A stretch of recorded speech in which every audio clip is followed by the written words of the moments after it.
Hello प्यारे दोस्तों, नमस्कार। आप सभी का हमारे इस यूट्यूब चैनल पर बहुत बहुत स्वागत है। इस वीडियो में हम बीपीएससी टीआरई 3.0 की सारी लेटेस्ट अपडेट्स को कवर करने वाले हैं। इसी के साथ ही साथ जो मामला निकल कर आ रहा है पेपर लीक का, उसका क्या इफेक्ट देखने को मिलेगा, क्या भर्ती वाकई में रद्द हो जाएगी और अगर ऐसा होता है तो क्या हर्जाना आपको भुगतना पड़ सकता है। और इसी के साथ ही साथ अगर हम कहें तो कौन से सब्जेक्ट की जो पेपर शीट है वो सबसे ज़्यादा वायरल हुई है और सबसे ज़्यादा जो है धांधली उसी में देखने को मिला है, इन सभी को इस वीडियो में कंक्लूड करने वाले हैं। चैनल पर पहली बार विजिट कर रहे हैं, सब्सक्राइब करना ना भूलिएगा, वीडियो लाइक ज़रूर कीजिएगा। आपके डिमांड पर पेपर को एनालिसिस करके हर वर्ग है लगभग इसमें SST, math, science, English, Hindi, Sanskrit, Urdu 6 to 8 और पीआरटी को सभी को इंक्लूड किया गया है, जो 15 तारीख के शिफ्ट 1 और शिफ्ट 2 में कंडक्ट करवाए गए हैं। तो सभी का एक बेस्ट स्कोर क्या होगा अगर ये भर्ती रद्द नहीं होती, क्योंकि अभी ज़्यादा लोगों तक ये खबर नहीं पहुंची है और ज़्यादा लोगों का देखा भी नहीं जा रहा है। जो भी मामला आ रहा है वो झारखंड की साइड से आ रहा है और जितने लोग थे उनको लगभग धर दबोचा गया है। ये बिहार में पहली बार ऐसा देखने को मिल रहा है जब से एग्ज़ाम कंडक्ट करवाया जा रहा है। ये फर्स्ट टाइम है। टीआरई 1 और टीआरई 2 में ऐसा कुछ भी सुनने को नहीं मिला था, लेकिन इस समय अचानक से ऐसी जो है खबरें निकल कर आना, ये थोड़ी सी अशुभ संकेत की ओर इशारा कर रही हैं। हालांकि कितने नंबर आपके बन रहे हैं और आंसर की कब तक रिलीज़ की जाएगी, क्योंकि पिछली बार देखा गया था जैसे एग्ज़ाम कंडक्ट करवाया गया था शाम तक 8 बजे के भीतर ही आंसर की जारी कर दी गई थी, लेकिन अभी तक कल के डेट से यानी 15 तारीख को एग्ज़ाम हुआ है और अभी तक कोई भी आंसर शीट देखने को नहीं मिली है। तो इसका क्या जो है आपको कब देखने को मिलेगा, और साथ ही साथ जो आपका ज्वाइनिंग होने वाला है वो क्या जो टीजीटी पीजीटी का एक्सटेंड किया गया है उसका इफेक्ट देखने को मिल सकता है, यानी इस पर भी डिटेल से हम यहाँ पर डिस्कशन करने वाले हैं। तो चलिए दोस्तों, वीडियो को स्टार्ट करते हैं। काफ़ी ज़्यादा इंपॉर्टेंट वीडियो है और आपको भर भर के वीडियो शेयर करना होगा ताकि ज़्यादा से ज़्यादा जो अभ्यर्थी डरे हुए हैं, थोड़े कम नंबर आ रहे हैं। क्योंकि इस बार जो मैटर फंस रहा है वो फंस इस चीज़ में रहा है कि इसमें जो ऑप्शन दिया था डी वाला और जो ई वाला, तो इसमें डी वाले में को ज़्यादा जो है इम्पैक्ट आ रहा है और इसमें मैक्सिमम अभ्यर्थी क्या कर रहे हैं कि डी वाले ऑप्शन को करेक्ट मान रहे हैं, जिसकी वजह से यहाँ पर ज़्यादा जो है डिस्टर्बेंस क्रिएट हो रहा है और जिसकी वजह से काफ़ी ज़्यादा अभ्यर्थी जो है हताश हो रहे हैं। चलो दोस्तों, सबसे पहले हम बात कर लेते हैं मिडिल स्कूल टीचर का जो है एग्ज़ाम कंडक्ट करवा लिया गया है और प्राइमरी का जो है एग्ज़ाम कंडक्ट करवा लिया गया है। प्राइमरी में ओवरऑल जो वैकेंसी है वो हमें देखने को मिल रही है 28,026, यानी कि ओवरऑल 28,000 के अप्रॉक्स है। और मिडिल स्कूल टीचर में बात करें तो 19,057 पोस्ट हैं, जो कि अच्छी खासी हैं। बाकी इनका और पीजीटी वालों का जो पेपर है वो एक्सटेंड कर दिया गया है और नेक्स्ट मंथ में इसके पेपर कंडक्ट करवाए जाएंगे। अब जो मेन फोकस है वो हमारा इसका मिडिल स्कूल का 6 to 8 वर्ग का जितने भी सब्जेक्ट हैं आपके, और इसी के साथ ही साथ जो आपके प्राइमरी लेवल के हमारे विद्यार्थी हैं उस पर रहने वाला है। अब अगर बात करें तो एक नया रोस्टर जो है जारी अभी तक करने की बात जो है चल रही है, अभी तक हुआ नहीं है। और आज ये आप लोग का जो पेपर लीक के रिगार्डिंग है उसके रिगार्डिंग सबसे पहले बात कर लेते हैं। देखिए, बिहार में पेपर सॉल्वर गैंग ने अब तक के सबसे बड़े नेटवर्क का खुलासा हुआ है। आर्थिक अपराध इकाई यानी कि जिसको ईओयू, बिहार पुलिस और झारखंड पुलिस के ज्वाइंट ऑपरेशन में 24 घंटे के भीतर सॉल्वर गैंग नेटवर्क के लगभग 250 कैंडिडेट को हिरासत में लिया गया है। ये सभी कैंडिडेट बीपीएससी की ओर से आयोजित बिहार शिक्षक नियुक्ति परीक्षा यानी टीआरई 3 के एग्जाम में शामिल होने वाले थे। तो पहले ही इनको धर लिया गया है, तो घबराने की बेसिक ज़रूरत नहीं है, लेकिन फिर भी अभी इतने लोग सामने आए हैं और ये वाले कैंडिडेट का तो गजब ही हाल है। हालांकि आपको उतना साफ दिखाई नहीं दे रहा होगा। यहाँ देखिए तो ये वाला जो जिसको हाईलाइट करके वायरल किया जा रहा है, इसमें सारे प्रश्न आप देख सकते हैं।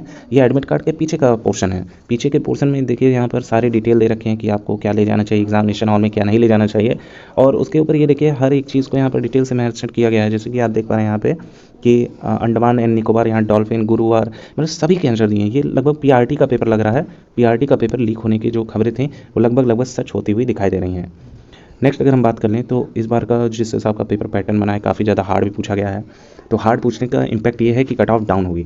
अगर सब कुछ सही से चलता है और आयोग अगर सही से सारी चीज़ें कंडक्ट करवाता है तो डेफिनेटली आपकी जो कट ऑफ है वो आपकी 75 भी टच नहीं करेगी। ये 100% श्योर है, क्योंकि जिस हिसाब का पेपर पैटर्न है उसमें ज़्यादातर यानी मोस्ट ऑफ अस ऐसा देखने को मिल रहा है, मोस्ट ऑफ द स्टूडेंट इस 60% भी गेन नहीं कर पाया अभ्यर्थी। 120 में अगर हम इसका 60% निकालें तो आप पाएंगे यहाँ पे 0 0 कैंसिल होता है और यहाँ पाएंगे तो यहाँ लगभग 72 नंबर तक भी टच नहीं कर पाए हैं अभ्यर्थी। तो ये बड़ा चैलेंजिंग रहा है और जिसको जो है कहा जा सकता है कि कहीं ना कहीं का कट ऑफ कम रहेगी। अब अगर सबसे पहले हम पीआरटी की बात कर लेते हैं। इसमें जनरल की सीटें लगभग 3000 हैं। अभी के रोस्टर के अकॉर्डिंग अगर बात की जाए तो 3000 के अप्रॉक्स जो है वैकेंसी देखने को मिल रही है पीआरटी में। अब इसमें यूआर कैटेगरी की ही बात चल रही है, लगभग 3000 के अप्रॉक्स है। बाकी सबकी जो है टोटल देखा जाए तो 28,000 के अप्रॉक्स वैकेंसी दे रखी है। अब देखिए, ज़्यादातर अभ्यर्थी जो अदर स्टेट के हैं उनको ज़्यादा जो है वरीनेस है, क्योंकि यहाँ पे कट ऑफ ज़्यादा जाने के चांसेस हैं, क्योंकि यूआर कैटेगरी है उनके पास कोई रिजर्वेशन कोटा नहीं। देखिए बेस्ट स्कोर देखा जाए तो जीएस का जो पोर्शन है वो काफ़ी ज़्यादा टफ देखने को मिला है। इसमें ई ऑप्शन और डी ऑप्शन काफ़ी ज़्यादा करेक्ट होने के बाद अगर हम कहें तो अच्छे खासे लेवल की कंपटीशन यहाँ पर इंक्रीज़ हो चुकी है। जीएस में जो 40 क्वेश्चन पूछे गए हैं, एक अच्छा अभ्यर्थी देखा जा रहा है, बढ़िया पढ़ने वाले अभ्यर्थी का जो स्कोर है वो लगभग 25 तक आ रहा है। जी हाँ दोस्तों, 25 तक मोर देन इनफ है। और इसके आगे जो जा रहा है लगभग उसका तुक्का सही हुआ है, जो कि 28 तक खींच रहा है। अभी तक ऐसा कोई भी कैंडिडेट नहीं है जिसने कहा हो कि 30 अबव उसका मार्क्स जा रहा है।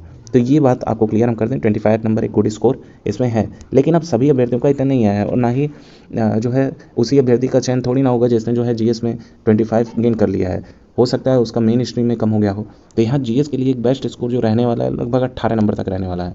अगर आपने 18 नंबर तक गेन कर लिया है जीएस में 40 में, तो आप अपना सिलेक्शन होने का चांसेस बढ़ा सकते हैं। अब बात कर लेते हैं मेन स्ट्रीम में, जो कि 120 क्वेश्चन है। अब 120 क्वालिफाइंग वाला तो हटा दिए, क्वालिफाइंग 9 नंबर आप लोग के आ गए, आप क्वालिफाइंग है। और जो अभ्यर्थी क्वालिफाई नहीं कर पा रहा है इस हिसाब के पेपर में, डेफिनेटली उसका थोड़ा प्रिपरेशन कह सकते हैं कि कम है।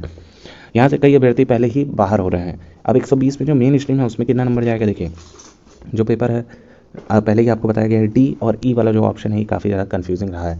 कई सारे ऐसे क्वेश्चन हैं जिसको जो है डायरेक्ट अभ्यर्थी ने देखा कि ये ऑप्शन सही है, यही मैंने पढ़ा, ये सही है, लेकिन उसमें जो सेकंड बी वाला ऑप्शन है वो कंफ्यूज कर रहा है, और दोनों सिमिलर लग रहे हैं। और अभ्यर्थी जो है मैक्सिमम यही जानता है कि ए बी या सी में से ही ज़्यादातर चांसेस होते हैं करेक्ट होने के, तो इन्हीं में से ऑप्शन लगा के और तब तक पता चल रहा है डी वाला ऑप्शन सही है। तो ऐसे कई सारे अभ्यर्थी हैं जिन्होंने ये चीज़ जो है शेयर की है, और जिसकी वजह से कई सारे अभ्यर्थियों का नंबर डाउन हुआ है।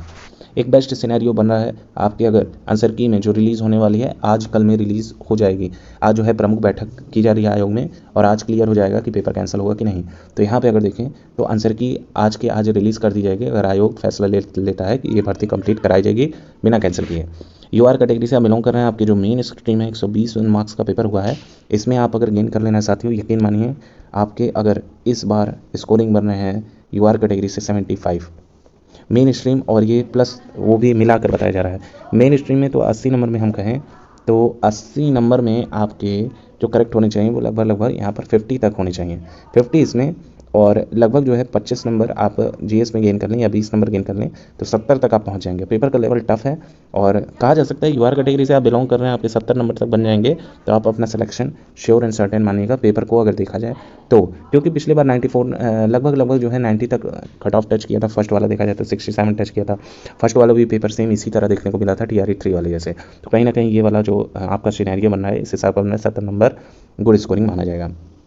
बाकी हम अपने साथियों की बात कर लेते हैं मिडिल क्लास के टीचर्स की, जिसमें 19,057 पोस्ट हैं। और बाकी जो हमारे बिहार के साथी हैं वो अपना कैटेगरी में 10-10 नंबर माइनस करते हुए चलेंगे, और जो फीमेल कैटेगरी की अभ्यर्थी हैं वो भी जो है 10 नंबर अपने अपने कैटेगरी में माइनस करते हुए चलिएगा। यहाँ हम बात कर लेते हैं सबसे पहले SST के साथियों की। देखिए SST का पेपर थोड़ा सा कहेंगे ऑड पूछा है, और इसमें भी कई सारे सन को ऐसा दिया गया था जिसमें जो है बहुत सारा कन्फ्लिक्शन क्रिएट हो गया है।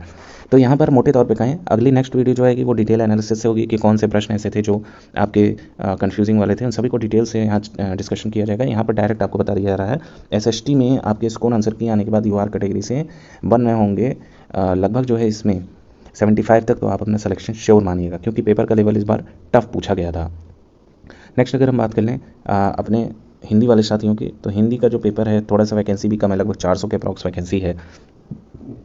तो इसमें क्या देखने को मिलेगा, यूआर कैटेगरी से आप बिलोंग कर रहे हैं साथियों, और आपके स्कोर इसमें भी 75 बहुत अच्छा स्कोर इस बार माना जा रहा है, क्योंकि पेपर वाकई टफ था। जो जीएस का पोर्शन है वो भी कहेंगे काफ़ी टफ था, जिसमें अगर कहें तो मैथ के कुछ ऐसे भी क्वेश्चन पूछे गए थे जिसमें दोनों ऑप्शन सही थे। तो कई अभ्यर्थी उसको देख के पहला वाला ए ऑप्शन टिक कर दिए, और फिर बाद में पता चला अगर उसको पलटा जाए तो माइनस में भी पावर पहुँच जाएगा, तो उसमें बी ऑप्शन भी करेक्ट था। दोनों सही थे जिसमें डी ऑप्शन करेक्ट माना जा रहा है। तो ये काफ़ी ज़्यादा कन्फ्यूजिंग है। तो 75 नंबर एक गुड स्कोर है सिलेक्शन होने का। नेक्स्ट अगर हम बात करें अपने इंग्लिश के साथियों की, इंग्लिश के साथियों का कितना जो है कट हो जाएगा। देखिए इंग्लिश काफ़ी ज़्यादा पेपर देखा गया है कि इसमें तो हद से ज़्यादा जो है ऐसी ही प्रॉबिलिटी जताई जा रही है कि डी ऑप्शन करेक्ट है।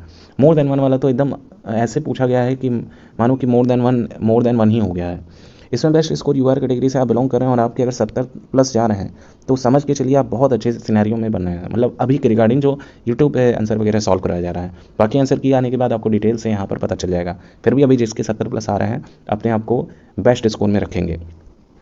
बाकी नेक्स्ट की बात कर लें जो कि है साइंस एंड मैथ की अगर हम बात कर लें तो यहाँ पे भी वही सेम सिनेरियो सबका देखा गया है। यूआर कैटेगरी से आप बिलोंग कर रहे हैं, लगभग 80 तक यहाँ पर टच कर सकता है। जी हाँ दोस्तों, जो मेल कैटेगरी का कट ऑफ है वो 80 तक टच होता हुआ शायद से आपको देखने को मिले, फिर भी यहाँ पर 75 प्लस एक बेस्ट स्कोर माना जा रहा है। बाकी जो संस्कृत के साथी हैं, संस्कृत के जो हमारे साथी हैं उनका यूआर कैटेगरी से 75 नंबर एक बेस्ट सिनेरियो है, और उर्दू के भी लगभग यही आपको 75 नंबर तक देखने को मिलेगा। बाकी जो नेक्स्ट वीडियो है वो शाम तक अभी डिक्लेयर हो जाएगा कि आपका पेपर रद्द होगा कि नहीं, हम सबसे पहले अपडेट करेंगे। चैनल को फटाक से सब्सक्राइब कर लीजिएगा। कोई क्वेरी हो तो कमेंट सेक्शन में जरूर बताइए। वीडियो को ज़्यादा से ज़्यादा शेयर करें ताकि अन्य साथियों तक ये खबर पहुँच सके, अपने दोस्तों तक ये खबर पहुँचाएं जिनको लग रहा है कि उनके कम नंबर आ रहे हैं, उनका सिलेक्शन होगा कि नहीं। ओवरऑल अगर हम बात करें तो जिनके भी 65+ चांसेस, 65+ बनना है किसी भी स्ट्रीम से, तो चांसेस बहुत ज़्यादा है क्योंकि पेपर का लेवल वाकई में टफ पूछा गया था। Thank you so much for watching. Keep updated and best wishes to all of you.